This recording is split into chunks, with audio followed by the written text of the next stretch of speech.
خوشی تو ہمیں بھی ہے حضور کے آنے کی، لیکن اس کا تعلق دل کی کیفیت کے ساتھ ہے، بھنگڑے کے ساتھ تو نہیں۔ کسی کی خوشی میں ایک آدھ برادری کا بندہ ناچتا ہے، باقی سارے خاموش دیکھتے ہیں، تو کیا ناچنے والے کو زیادہ خوشی؟ خوشی تو ماں کو بھی ہوتی ہے، باپ کو بھی ہوتی ہے، برادری کو بھی ہوتی ہے، ایک آدھ بندہ ناچتا ہے۔ خوشی تو سب کو ہوتی ہے، خوشی دل کی کیفیت کا نام ہے، ناچنے کا نام نہیں۔ یہ جن کا کام ہے ان کو سانج، کم از کم اللہ کی پناہ دین اسلام شریعت حضور کے نام پر تو ایسے کام نہ کرو۔ دلائل پہ غور کرے تو عجیب دلائل۔ ابو لہب جو حضور کا چچا، سب سے بڑی وزنی دلیل کیا ہے کہ جب حضور پیدا ہوئے تو حضور کی ولادت کی جو ہے وہ خبر لے کے لوٹی، جس کا نام شعیبہ آتا ہے، وہ گئی اور جا کے کہا کہ ابو لہب تیرا بھتیجا تیرے بھائی عبداللہ جو فوت ہو چکے ان کے گھر بیٹا پیدا ہوا ہے، تو اس نے کہا جا تو آزاد ہے، خوشی، اس خوشی میں اس کو آزاد کر۔ اب اس دلیل پہ غور کریں، یہ ایک خواب ہے کہ حضرت عباس فرماتے ہیں مجھے خواب میں ابو لہب ملا۔ یہ کب بیان کر رہے ہیں؟ جب سیدنا عباس بھی ابھی مسلمان نہیں ہوئے، ابھی کفر میں تھے، مسلمان نہیں ہوئے، اس وقت کا خواب ہے کہ میں نے خواب میں دیکھا، سنا، پوچھا سناؤ کیا ہوا؟ کہنے لگا بس عذاب میں ہوں، جہنم میں ہوں، لیکن سوار کے دن جو ہے نا مجھے یہاں سے کچھ پانی پلایا جاتا، انگلی سے پانی آتا ہے، جس سے میں نے وہ آزاد کیا۔ کہتے ہیں دیکھو حضور کی ولادت کی خوشی میں اس نے لونڈی کو آزاد کیا، وہ کافر تھا، اور حضور کی ولادت کی خوشی میں اس کو وہ دودھ پلایا، پانی پلایا جاتا ہے جہنم۔ اتنا اجر تو ہوگا کہ اگر جہنم میں جاؤ گے تو پانی پیتے رہو۔ اللہ کرے ایسا ہی ہو، کیا خیال؟ اللہ کرے ایسا ہی ہو، بس جہنم بھی اگر چلے گئے تو پانی پیتے رہو۔ قرآن کیا کہتا ہے؟ بھئی خواب ایک کافر کا، جس کو آیا وہ بھی مسلمان ابھی نہیں، اور جس کے بارے میں آیا وہ تو رجسٹرڈ کافر ہے۔ تبت یدا ابی لہب، تو کیا کافر کا خواب بھی دین میں حجت اور دلیل بنتا ہے؟ ایک ہستی ہے جن کا خواب حجت ہے، دین ہے، اور وہ محمد مصطفیٰ صلی اللہ علیہ وسلم، باقی کسی کا خواب دین نہیں ہے، اور پھر خاص کر کافر کا خواب،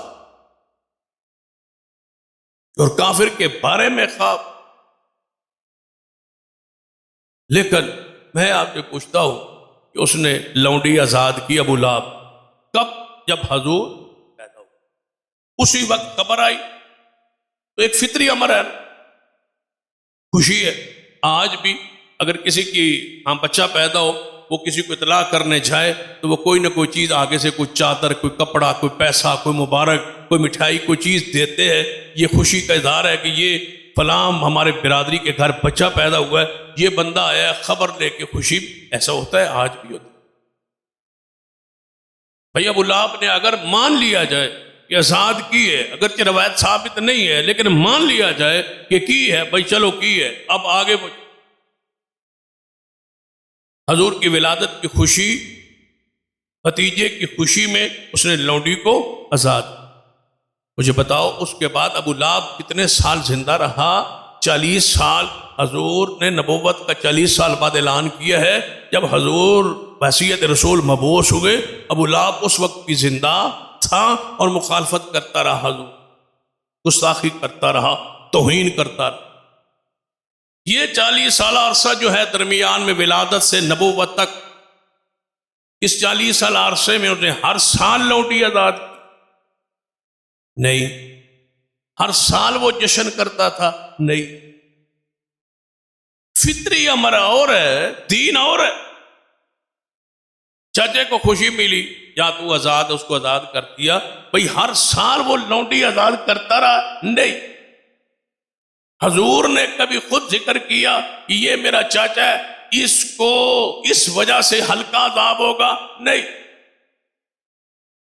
ابو طالب چچا کے بارے میں بیان کیا کہ یہ میرا چچا ابو طالب ہے، اس نے بحیثیت رسول جب میں اعلان کیا، اس نے میرے ساتھ تعاون کیا، رسول کی حیثیت سے میری مدد کی، مانا نہیں، مدد کی، تعاون کیا۔ قیامت والے دن اس کو جہنم کا ہلکا عذاب ہوگا، پیر اس کے پاؤں میں جوتے آگ کے پہنائے جائیں گے، دماغ کھول اٹھے، یہ ہلکا عذاب ہے۔ رسول کی حیثیت سے میری مدد کی ہے، میں رسول تھا، وہ مدد کرتا تھا، اگرچہ ایمان نہیں لائے،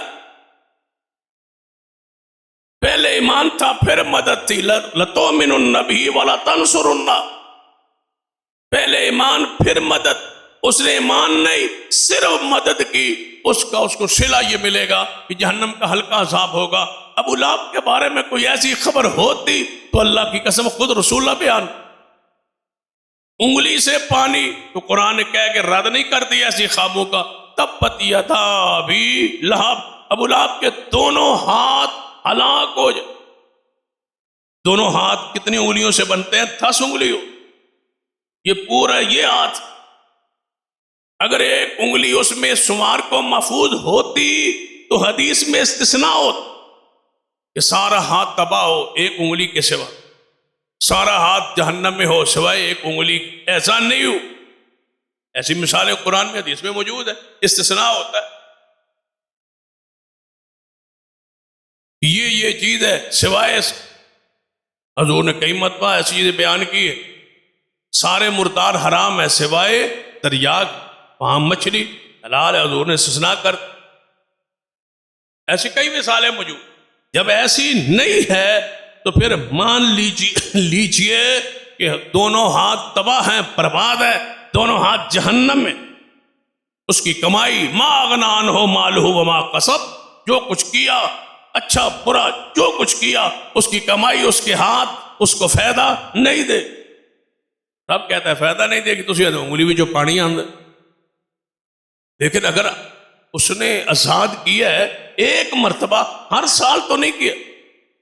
حضور کو چاہیے تھا نا، نبوت کے اعلان کے بعد فرماتے کہ میرے چچا نے یہ کام کیا تھا، ہم اس کو ذرا اسلامی رنگ میں اب کریں گے اور ایسا ایسا کریں گے۔ اس نے لونڈی آزاد کی تھی، ہم ہر سال یہ خوشی کریں گے، اور اس کا انداز یہ ہوگا کہ گھوڑوں کا کھچروں کا جلوس ہوگا، جھنڈیاں ہوں گی، یا گھر پر اوپر لائٹیں لگا لو، تیل کی لائٹنگ ہو سکتی تھی، نہیں ہوا، یا کوئی خوشی کا اس وقت کا انداز جو اس دور میں تھا وہ ہوتا۔